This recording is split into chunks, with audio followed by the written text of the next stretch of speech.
TheItchyDragon.com. Warning, this video contains opinions and stuff. Happy creative stuff. Now the spoiler review is starting. So if you haven't seen the movie, don't watch this unless you're an idiot. And some people are idiots. But not you, because you're watching us, so you're not an idiot. Okay, cool. Spoil your thoughts. Spoil, full of spoilers, all the details. Okay, so first thing. Okay, let's do it this way. You ask me a question, I'll ask you one. Where do babies come from? From storks, I'm sure, you know. I think they come on the backs of supermen from Krypton. Anyway, so the opening scene with it was very emotional. The whole thing they showed, obviously, the origin with the parents, and they've got the scene with him at the funeral and falling down and all of that. That got me. It really, I mean, people were joking, is it going to be pearls falling for 2 hours in slow-mo? And it was a little bit of that, but I loved it. It worked emotionally. It was very heavy. Yeah, what's your thoughts? The only problem I had with that scene, and I'm probably nitpicking it, was I didn't like the boy actor. I'm going to probably get a lot of flame over this, but I just feel like he didn't have that emotion in his face. Like, he tried, but it wasn't quite there. Interesting. Like, I wasn't sold by it. It kind of looked... It looked like he didn't really show enough emotion. Like, he had the face there, like, but it was like there was no terror or anything. It was just like his mouth is open and he's trying to express. I honestly didn't even notice the actor. But the thing is, I really enjoy... Okay, it might sound quite horrible, but I enjoy that little part of Batman's, past. It's like what made him come Batman. So I took a lot of interest in it. So it was very well done. Like the scene, everything was really, really well. The only problem I had, I just didn't feel enough emotion from the boy. But have you seen the guy who directed Deadpool, Tim Miller, did an advert for Dark Knight, the computer game, or it was maybe for Origins, one of the Arkham Batman games, and he also did a lot about the boy. Have you seen that or not? No, I haven't. Okay, I'll show it to you later. But I felt that this was on par with that in a way. That was shorter and more powerful, but this it got to me emotionally on the same level that did. I think the whole scene and how it portrayed, it was absolutely mind blowing. Mm-hmm. But I just didn't feel the performance from that little boy was too standard. But and then it's a child actor, so you can't take it as right or wrong. But I just didn't feel that scene after the bat show up and he starts levitating. At that, it took me about 5 seconds to go, oh, this is a dream. Yeah, I was also like, what is going on? The bats don't give Batman flight. What's going on? At that exact moment, you're like, whoa, what's going on? Is this going to work? Is this movie going to be a train wreck? You don't know. Well, that's how it felt. When you see him levitate, you're like, oh. Okay. So you mentioned that a lot of people... where did you hear that Batman was using guns in this movie? Oh, my friend basically went on Reddit, and the Reddit community just flaming hard on it. Yeah. But it wasn't there. Batman did use guns. Yeah. It was, but it didn't bug me. It wasn't. No, Look, I'm okay with them using some kind of projectile grenade weapon. That makes sense to... not an explosive necessarily, but what they used in the film, that worked. And... on the Batmobile, the guns... I mean, there was one scene where the Batmobile was shooting bullets at another car, and I'm like, rubber bullets? And it's just boom, flame ball. And I'm like, okay, that's the end of that guy. How did you feel about Batman actually killing guys? Because he actually killed a few people in that movie. You know what Zack Snyder said in an interview? He said he tried to keep most of the death to sort of like manslaughter. So if a bad guy has something strapped to him that is dangerous in some way and it ends up killing him, he's involved with that already. It's not... Batman didn't directly kill him, but that's it's an arguable point. In terms of the comics, it doesn't go well, but in terms of reality, I think it fits really well. Because you think of Batman, he is just a man. You think of these guys are trained assassins. How does he go in, beat up 20 assassins without killing one? Well, some people would say he has to be super Bat God, and he can just control everything, which what I enjoyed in the beginning of the film is they showed how human he is, because he's rushing into danger, and you get that sense of he's just a man, but he's saying, I'm going to go towards danger, even if it kills me, I'm going to go save people now. I mean, the movie could have been very short, one building, splat, over, end of the thing. But that also, they really portrayed a lot of the human qualities of his character very well. Yeah, no, I do agree on that. Okay, so But- next. All right. So, how did you feel about the Superman actor in terms of how he progressed emotionally? Henry Cavill. I mean, I think he's. I don't know if the emotional arc was very big, but I really enjoy. It was very well done. I don't. I didn't notice a clear difference in he's acting this way now, and now he's acting different towards later in the film. But I thought it was brilliant the way that they did. The actor portrayed the character in a way where nothing seemed out of place to me. Did he elevate the performance above what was required? I don't know. For me, it didn't. I enjoyed it, but it didn't strike a specific nerve with me. I know I really enjoyed the emotional struggle that he portrayed, the character going through, like this conflict. How people are discussing if he's good or what he's doing is good or wrong. And he's sitting in there listening, and he's also you can see he doesn't even know what he is. He's still trying to bring himself to understand: is he doing what's the right thing, or is it the bad thing? Or is he just wrong, or is he doing things that he should just leave for the world to settle? I mean, I like that point of view because that almost sounds more like Tim Burton's Superman. It was very much like that, where he's still finding himself, because every Tim Burton movie is sort of about that.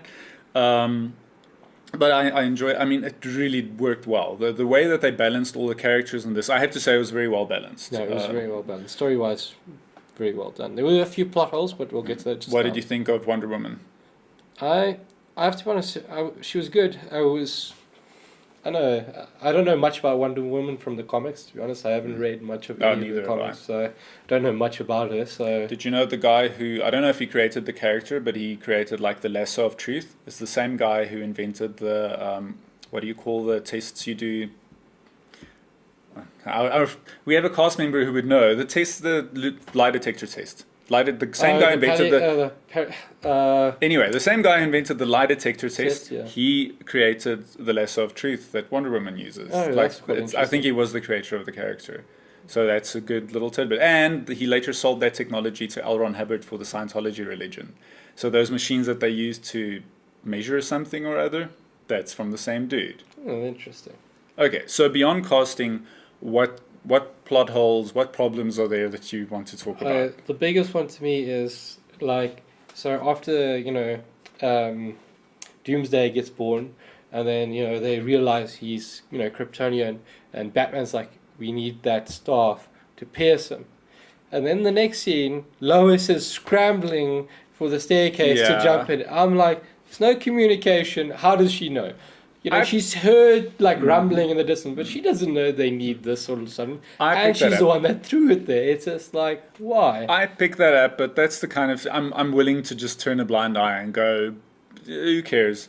But that was, to me, it was a plot hole, because it was like there was just like a, unless she's like got telepathic powers that you can just tell. But do you think, would you have been happier if Batman phoned her or Alfred phoned her? Or something like that, like if she had, one of Batman's communication devices. I was thinking or that listening could have in been... or something, just like you need the, the spear, Alfred, and she heard that, she could have been, oh crap, let me grab it. I mean, if Alfred could, it's also a question of screen time, but Alfred could have sent her an SMS from an encrypted number, whatever. But it was just like, she's just knows. I was just like, okay, that's a definite plot hole. Anything else like that?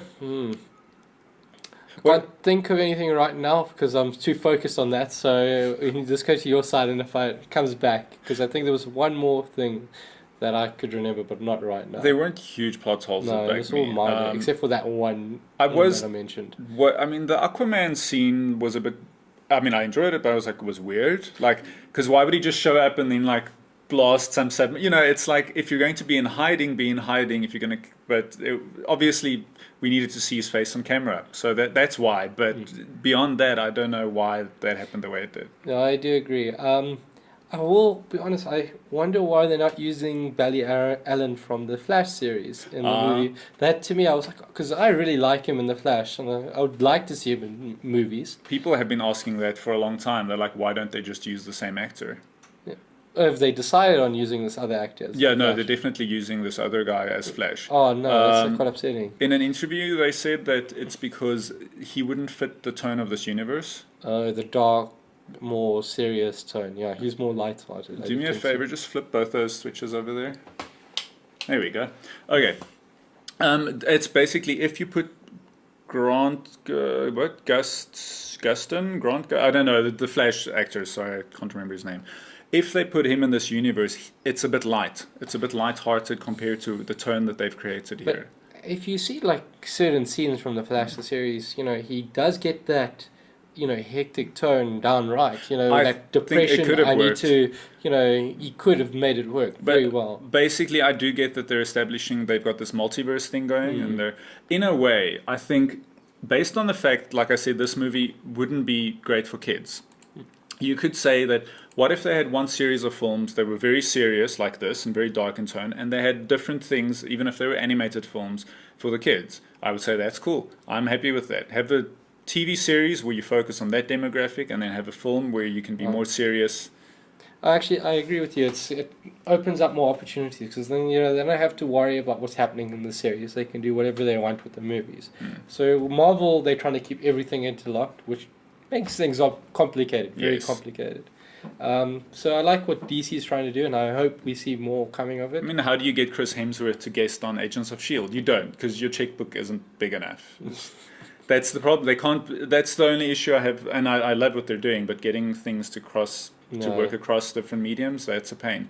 And I've almost think, can you do a contract where you say, do 3 movies, but in the contract you say guest star in 15 minutes of additional footage, and you disperse that wherever you want it. I suppose scheduling would be a nightmare, and there's no way to make that happen. No, but I actually do think DC, is going a nice route with this. Because the one thing I've always had a problem with the DC comics is I feel like their superheroes are way too powerful. Yes. It's hard to relate to them. But this movie, they really made them relatable. Superman was brilliant, in that way. They really you could imagine it actually happening in this world. Like when I was reading the DC comics, it was fantasy, but this movie, they try to make it as realistic as possible, and that's what got me this movie. It was very good in terms of bringing you in. In terms of being emotionally heavy, there was one scene where it got to, and I was like, okay, can't get too heavy after this because I'm starting to lose it a bit, which was when Clark went to speak to his father in I suppose it was their version of the Fortress of Solitude. And he went and he spoke to his father, and it was like, I was like, I don't care about the scene. I don't care about any of this. I don't care about the character development involved in that. Yeah, that scene was out of place. I think they explained it when he explained that no, he's only been living for his father's ideals. In that way, okay, then it makes great sense, and then I should take back what I said. But that was my feeling at that time. Yeah, but the emotional journey wasn't solely focused on it. If you think about it, was a lot of action in between, a lot of what's actually going on, a lot of mystery. The emotion was more half in the beginning. It wasn't focused on it. When we say emotionally heavy, it wasn't like a drama or anything. It felt to me it was quite. They weren't. It gave you the emotional journey, but it wasn't focused heavily on it. If that makes sense to you. What did you think of? We all know they were brilliant, but any comments on the fight scenes with Batman? That one big fight, there's one major action sequence. The rest of them are minor. Because it's an alternative universe, I did feel the fight scene was really cool, but he was less agile, in some other scenes compared to how I would expect Batman. He was more of a bouncer kind of figure in this one, laughed my ass off. Well, you were there, so but when Batman and Superman are fighting, the first time when Superman just gives him that little punch, just this little nudge, and he goes flying, and I was like, that's brilliant, because that's exactly what would happen. If you were that powerful, you could just nudge people out of the way.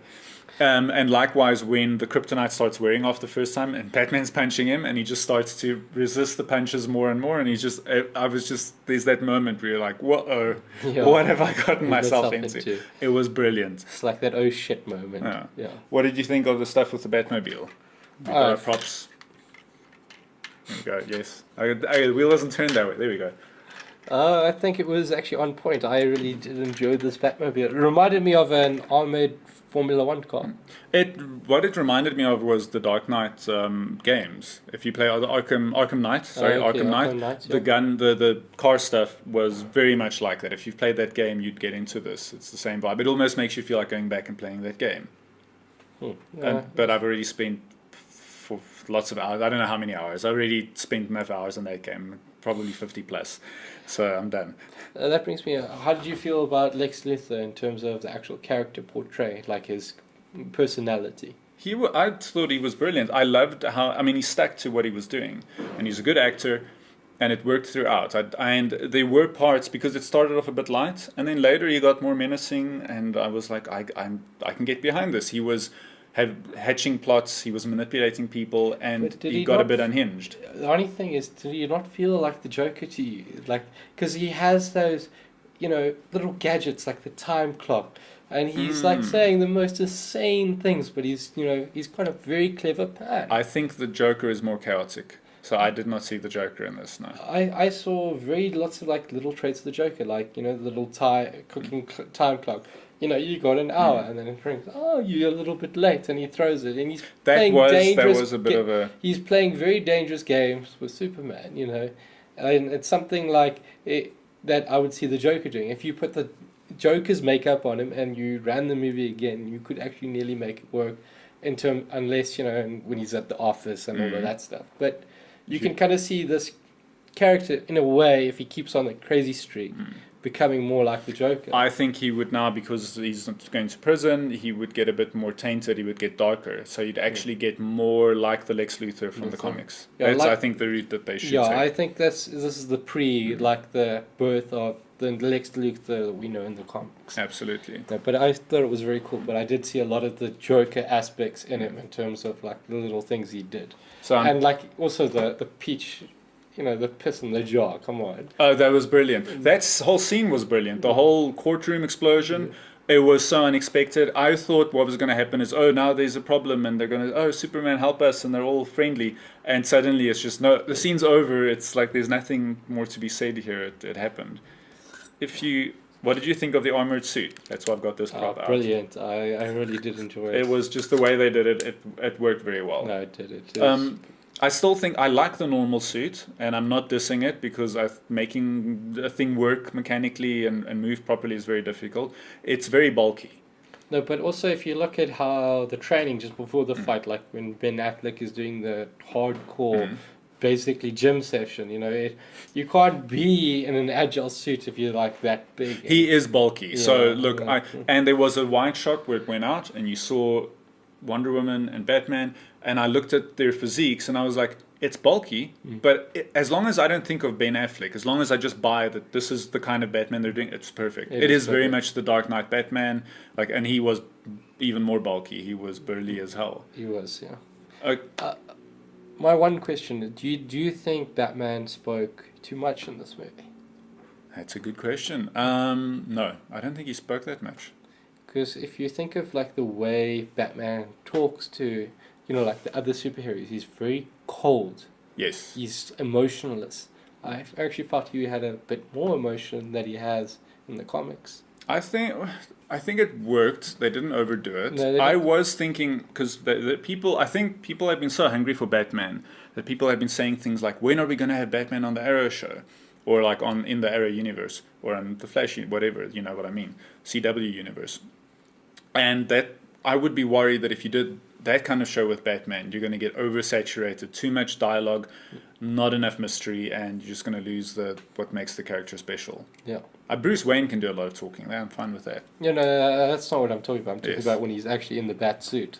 No. I was okay with it. Didn't bug me. Okay. Look, but honestly, if you're just going to ask me stuff, I'm just going to think it's awesome. I'm going to this movie's great. I love it. I really don't have a lot of bad things to say about this. No, neither do I, but I'm just like to look at the little details and things. That's why it's actually a very monotone conversation we're having, because it's just like, so how did you... nothing outraged me. There was nothing in this there was stuff I loved, but and little things that made me laugh, but there was nothing in here that made me feel uncomfortable. Here's one question. If there was something you could see more of in the movie, what would it be? Batman just beating ass, and not in the dirty way. No, the scenes where he's running around, beating guys up, punching them through. Okay, also, once again, walls are made of like toilet paper, because he just smashes through stuff, throws people through walls. And that's where they also took a lot of stuff from The Dark Knight Returns. They had the kind of sniper rifle, which wasn't a gun. He was using it for the tracking device. And I thought about that. How could you make that look less like a gun? I'm like, you can't. You need something with a scope and a delivery method. That's fine. But that was in Dark Knight Rises. The part where the guy's looking at the window trying to see when he's coming and he comes through the wall, that was in Dark Knight Returns. I keep saying Dark Knight Rises. Dark Knight Returns. It's easy to mix it. All of that stuff. And I felt that the movie had the tone of Dark Knight Returns of the graphic novel. Because if you read that graphic novel, it's very text heavy. A lot of little blocks of text. And that's the feeling I got. Every scene is a little drama, building on something, to create this whole that... They did that very well. Emotional depth. There's no question about that. Just to get that emotion to land with you. There were some scenes where I was actually let's talk about the ending, because this is the spoiler version. Yeah. The whole Doomsday killing Superman thing. But they kept the comics for that one. It was I think if I knew the storyline better. Is it the movie? No, there's a comic and there's an animation movie. Doomsday did kill Superman. That's correct. I don't know how accurate it is other than that. No, it is, because he does kill. He's like the only one that kills Superman, but I'm not sure about the circumstances. But looking at the end, when it was zooming in on the coffin, I expected something to be a little bit overdone or nothing. But what they did with just a little bit of dirt rising, brilliant. I love that. Because you don't know what that could be. How cool was after the nuclear missile in space? Also, that's another Dark Knight Returns reference when he said, God help us or God forgive us. That's also from that when they launched the nuke. But they've got this nuke, hits them out of space. That carcass like Superman that they had was brilliant. I love that. And then he slowly comes back together. So that also gives you the idea at the end that he could regenerate again. Because sunlight. As long as the sun is out, if there's no sunlight, I think it'd have a tough time. But that's probably why they showed the rising.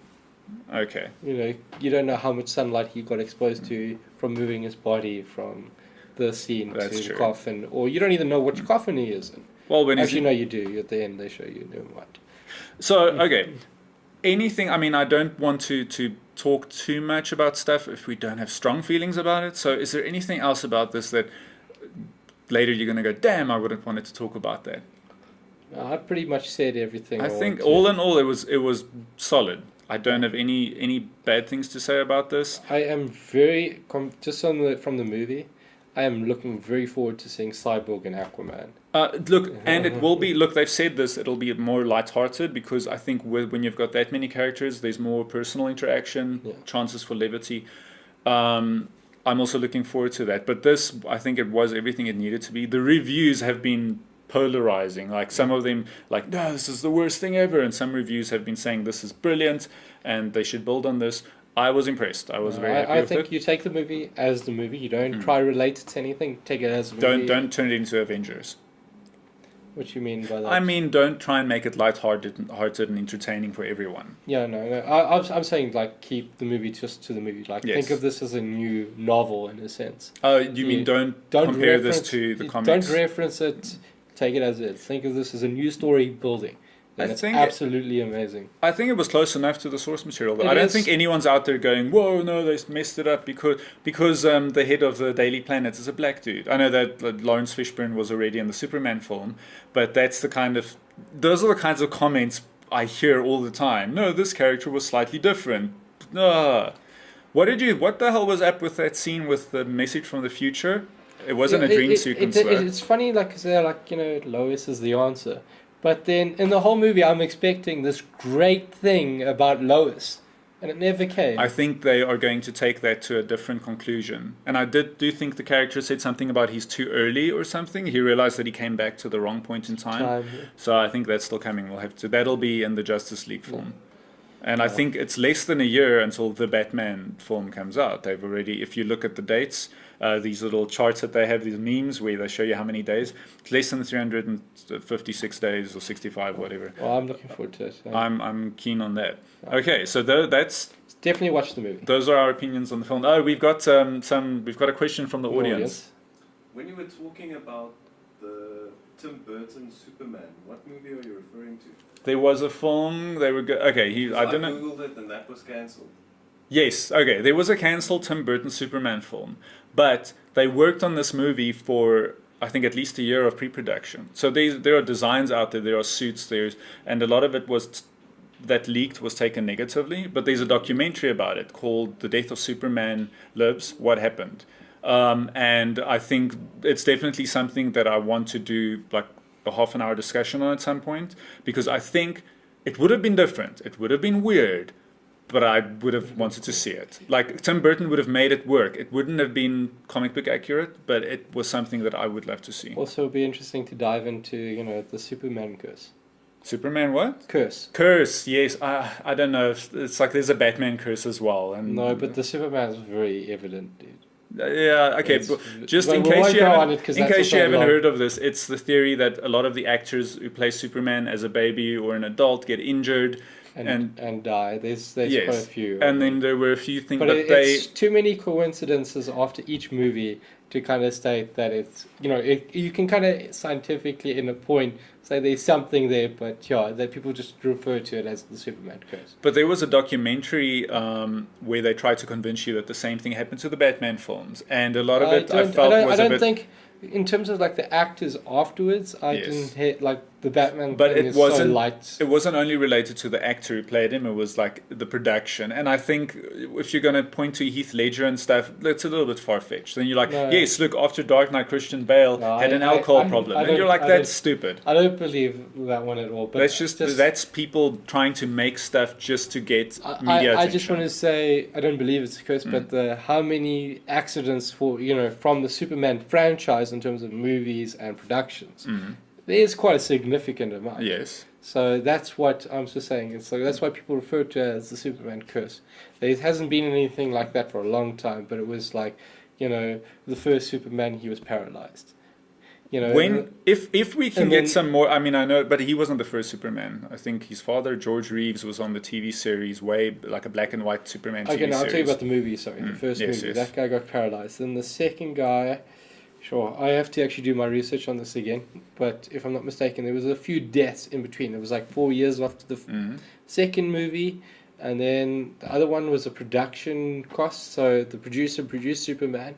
Then we had a failed, like trying to get revenue for another movie, and basically shut down. I'm going to stop now because I don't know all the Yes, information. we can have a discussion about that this, sometime. so, Did you know that? Sorry, there's a comment from the audience. Okay, but before, just interesting thing, Ben Affleck also wore the Superman suit at one point. He played in a movie, I saw this online. He was in a movie, I think he was portraying George Reeves, Christopher Reeve's father. And in one scene, they show him filming Superman, so he's actually wearing the suit. So he's one of the only actors who's worn both suits on screen. Okay, that's interesting. Okay, question. Why was Superman dragging a boat in the middle of the Arctic? That's a pretty. Why was Superman dragging a boat in the middle of the Arctic? That is an interesting question. The boat was already on his side, so this was already a broken ship. He wasn't saving anyone. What the hell was up with that? I think here they were just trying to show his strength. I think maybe it was like showing him like thinking, contemplating stuff. It's not like he was working out, so I doubt. I think it was just like because when he's doing that, they're talking about how he's like a god and all of that. So I think he was just trying to show his power. Yeah, I he think can it just worked. he's just taking a stroll through the thing with the ship behind him dragging it. You were asking why does the kryptonite glow all the time, and should it be glowing? Shouldn't it sometimes not glow based on the comics? No, like I was saying, it's inconsistent. Like sometimes it glows more when Superman is there, but in the movie its level changes. So I think, like I said, I think it's sentient and it knows when its big reveal is on screen, and then it glows. It's like, hey, here I am, glam stuff. It's all Hollywood. A lot of stuff in the movie. I think if we went and nitpicked it, there's a lot of stuff that happens just so it makes sense. Oh, okay. Here's one thing. Bruce Wayne phones Jack when the guy called Jack who died. I think he was called Jack, who died in the building. Before the building collapses, get everyone out of there now.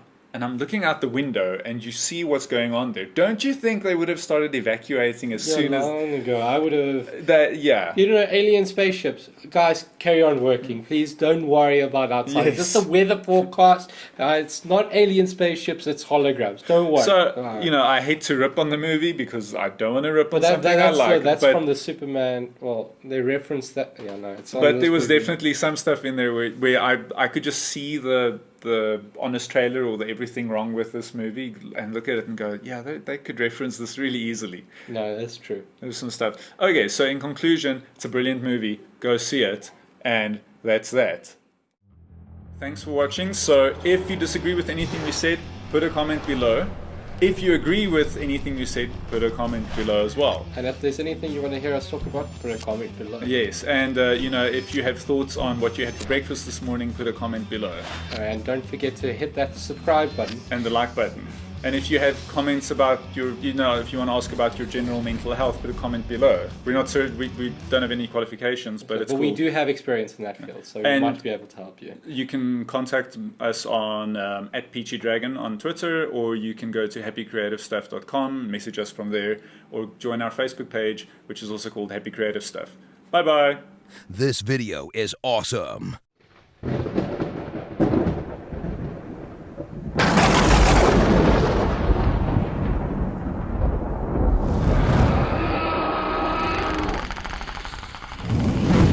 geek-sphere.com.